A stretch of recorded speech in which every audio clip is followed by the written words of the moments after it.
Live from downtown Detroit, home of WDIV and Click on Detroit, Local 4 News at 6 starts now. Losing control. A police chase spanning 2 local cities ends in a crash. He's accused of stealing millions from his own mother, but today a judge let this Macomb County man go free. A Detroit homeowner faced with a tough decision. I said, well, I got to get him before he get me. And it ended in gunfire. It tops our news tonight at 6. A homeowner already on guard finds trouble at his back door. But whoever was trying to break in paid a painful price and is now under arrest. It happened on Goddard near Outer Drive and Conant on Detroit's east side. Coco McAvoy spoke with a man who picked up his gun to stand his ground. Coco? Yes, that's right. The homeowner says that the intruder has been targeting the entire neighborhood for quite some time. So when it came down to it, he decided to shoot.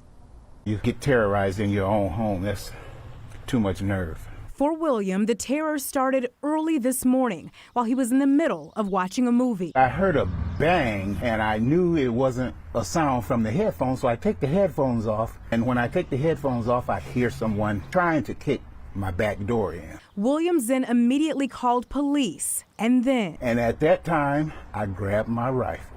He says the intruder was trying to cut his screen door, so he warned him. I yelled out, "You're about to get shot. Get away from my door." It didn't bother him. He got even more relentless. At that point, I said, well, I got to get him before he get me. So I fired a shot through the door. He yelled, "Ouch," and he said, "I'm finna go get my gun." before he could do so, the police arrived. And Williams says he believes the man targeted his home before. A week earlier, he broke in my garage and stole my lawnmower. The injured intruder is in the hospital for now, but he will be going to jail. I'm glad he's off of the streets. It's something somebody else don't have to worry about. And we don't know where on the body the intruder was shot, but we do know that he's in temporary serious condition. Back to you. All right. Thank you, Coco. It's a Macomb County probate case that has drawn an awful lot of attention. 73-year-old Fred Smith has been for months in jail for civil contempt, accused of stealing millions of dollars of his mother's money. Rod Maloney was in court as he asked for his release, and a really interesting development here, Rod. Yeah, you know, Devin, this case has become rather infamous here in Macomb County at the courthouse. Going into its 5th year. Fred Smith wanted his release today, and he got it. But the judge said, hey, you got to do one thing. Tell us where the money went. Fred Smith, spending 79 days behind bars, brought protesters out to the courthouse today complaining about probate court abuse. Smith himself, who looks quite different after his nearly 3 months in jail, came to court and for the first time had an attorney at his side who asked for his release. Probate Judge Sandra Harrison agreed. You can be released from the jail today. Smith served as trustee for 7 years. 4 years ago, the court started asking for the accounting. Most recently, the judge fined Smith, doubled that fine, and then exasperated, sent him to jail. So what's next? But I can promise you, Mr. Smith, in these 90 days, you will file this account with the court. You will serve it on the interested parties, or when we come back here for the review hearing in 90 days, I'm going to put you back in jail. Do you understand, sir? The reports will be done, Your Honor, I assure you. According to the appointed guardian, Smith allegedly bought and then lost a motorcycle dealership and purchased cars and homes with the money, estimating $6 million missing. As for his release, attorney Lisa Walensky said, "It's a great victory. I think he's able to do more to facilitate what the judge wants him to do. He can comply with the court's orders easier out of the Macomb County Jail." Court-appointed guardian George Heitmanis isn't holding his breath. The best judge of future behavior is past behavior. So no, I don't believe that in 90 days he'll produce the accounting, but I will be pleasantly surprised if he does. There are a lot of moving parts to this case. Smith wanted to talk about more of the items in the case. The judge said, no, we're only here to, find out whether we're going to release you today or not. And he even lashed out at the guardian and even some of the people that helped him get his attorney. So all in all, Smith is going to be out of prison, make that out of jail tonight, and will be back next April. Back to you. Well, given the circumstances here, Rod, it starts to sound more and more like a criminal case. So is that where this could be headed eventually? Yeah, it easily could be headed that way. We are told that the Macomb County Sheriff's Office and also the Michigan State Attorney General's office is involved because they believe this could be elder abuse. So they're looking at this. There is a storage locker that apparently Smith had that claimed he didn't have, and they say that they've got boxes upon boxes of documents about this. And so it looks like there's going to be an accountant, a forensic accountant brought in from the state to take a look at this. So clearly this is far from finished. Sure is. All right, Rod. Getting a check of weather for you now, and our warm weather streak continues. Strange. Not exactly needing any sunscreen or anything like that, but unseasonably mild. Ben? The bar is low in January. We'll take mid-40s this time of year, but we're also watching plenty of moisture. This is a pretty wet system. It's down here coming out of the Ohio Valley. As you can see, a lot of that's going to miss us to the east, but we're going to get brushed by it tonight and then eventually get some more moisture in here tomorrow that's going to lead to some snow. But temperatures right now not conducive to that. We're still in the 40s here across the east side. The cold air's had some effect in our north and west zone with 37 there from Howell, Pontiac, and on up to Lapeer. So tonight we're expecting those temperatures to dip. There will be snow this weekend, but less. We'll run down the amounts and the timing on that. We get another shot Tuesday, believe it or not.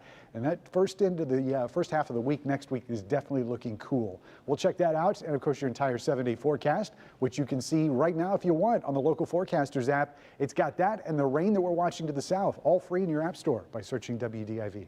Guys? Police dash cam showing a driver in a very big hurry to escape arrest, losing control. The chase, which began in Warren, ended violently in Detroit. Larry Spruill is live to take us through a series of events police say began with another crime. Larry? Sandra, it all started with the home invasion that eventually led police on this high-speed chase right here. And the good news is tonight, he is in jail. Police clocked this suspect driving this silver Dodge Neon at high speeds Friday morning. This is round one of the chase. You can see him speeding through this neighborhood, running through stop signs. Minutes later, Warren Police Commissioner Bill Dwyer says officers stopped the chase. It appears that the officers had terminated the chase based on speed, right? Which is always a factor, safety reasons. So, good decision by the officer that terminated the chase. Dwyer tells me it all started with the home invasion early Friday morning around 7 o'clock when the suspect broke into the home where his children and their mother were staying. Police said he assaulted her and then drove off, leading police on that first chase and then a second one when they spotted him again on 7 Mile and Van Dyke.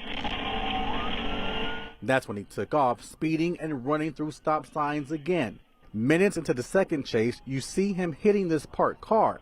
He got out and tried to run away. And again, Dwyer says that suspect is in jail tonight. He was out on bond for a previous crime, but he is facing multiple charges tonight. We're live tonight. Larry Spruill, Local 4. Thank you, Larry.